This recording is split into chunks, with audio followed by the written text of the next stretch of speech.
காடேஸ்வரா கிச்சன்லேருந்து கலா பன்னீர்செல்வம் பேசுகிறேன். இன்றைக்கி நம்ம வந்து மட்டன் சாப்ஸ் எப்படி செய்யறதுங்கிறது பார்க்கலாம். இது ரொம்ப ஈஸியாக செஞ்சிடலாம். மட்டன் சாப்ஸ் செய்யறதுக்கு இப்போ நம்ம தேவையான பொருள் என்னென்னு பார்த்துருவோம்.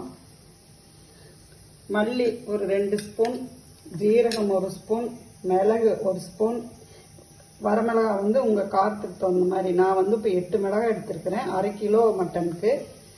இஞ்சி ஒரு துண்டு, பூண்டு ஒரு 10 பல், சின்ன வெங்காயம் ஒரு 50 கிராம்.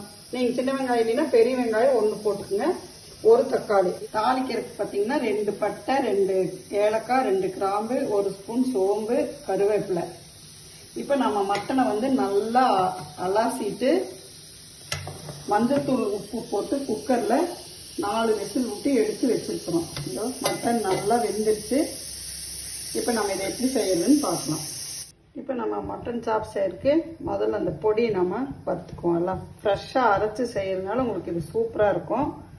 ஃபஸ்ட்டு மல்லி போட்டுக்குவோம், அடுத்தது ஜீரகம், அடுத்தது மிளகு, வரமிளகாய். இதெல்லாம் நம்ம அப்படியே ட்ரையாக வறுத்துக்குவோம்.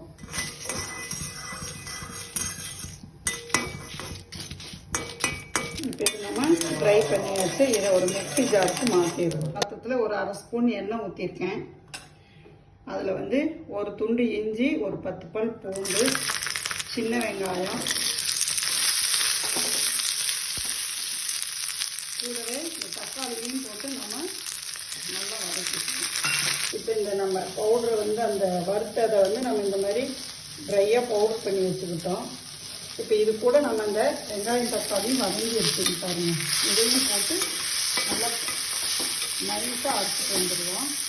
இந்த அளவுக்கு வணங்கணும் வெங்காயம் தக்காளி எல்லாம்.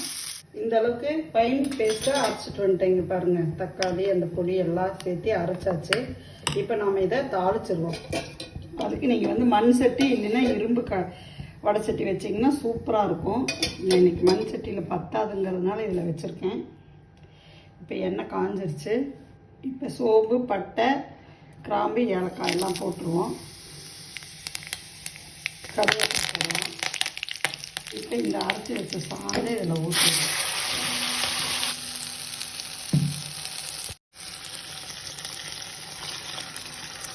இது செமி கிரேவி மாதிரி வச்சாதான் நல்லாயிருக்கும். ட்ரை சூப்பராக இருக்கும். நீங்கள் கொஞ்சம் தண்ணியாட்ட வேணும்னு சொன்னீங்கன்னா நீங்கள் வந்து நம்ம தண்ணி சேர்த்து ஊற்றி வச்சுக்கலாம். நம்ம என்ன ஏற்கனவே இந்த மட்டனில் வேக வச்ச தண்ணி இருக்கும், அதையும் சேர்த்து போகிறோம்.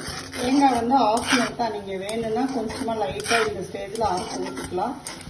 மசாலா ஒரு புது வரைக்கும் இந்த ஸ்டேஜில் இதுக்கு நம்ம உப்பு போட்டுருவோம்.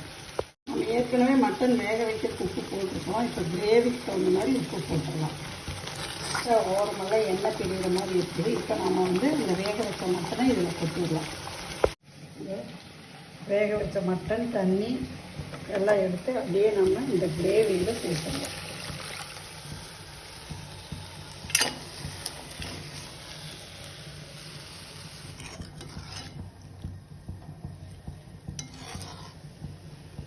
ஒரு 5 நிமிஷம் நல்லா சுண்டி வரட்டும். நம்ம இந்த ஸ்டேஜில் நல்லா சுண்டி வந்துடுச்சு. நம்ம இந்த ஸ்டேஜ்லேயே வேணால் கொஞ்சம் தண்ணி குழம்பு மாதிரி இறக்கிக்கலாம். இல்லை நீங்கள் இன்னும் ட்ரை பண்ணுறதுனாலும் பண்ணிக்கலாம். ஆப்பத்துக்கெல்லாம் நம்ம இந்த ஸ்டேஜில் இறக்கிக்கிட்டோம்னா சூப்பராக இருக்கும். ஆலில் தோசை, பூரி, சப்பாத்தி, சுடு சாதம் எல்லாத்துக்கும் நல்லாயிருக்கும். மெயின் டிஷ்ஷாகவும் வச்சுக்கலாம், சைட் டிஷ்ஷாகவும் நம்ம வச்சுக்கலாம். 1/2 கிலோவுக்கு நான் சொன்ன அளவு போட்டிங்கன்னா கரெக்டாக வந்துடும். நம்ம 2 நிமிஷம் இருக்கும், ஆஃப் பண்ணிடலாம்.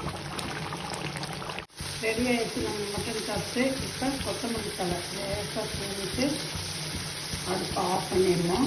உங்களுக்கு இந்த டிஷ் பிடிச்சிருந்ததுன்னா லைக் பண்ணுங்கள், ஷேர் பண்ணுங்கள். காடேஸ்வரா கிச்சனுக்கு சப்ஸ்கிரைப் பண்ணுங்கள். நன்றி. சுவையான மட்டன் சாப்ஸ் ரெடி.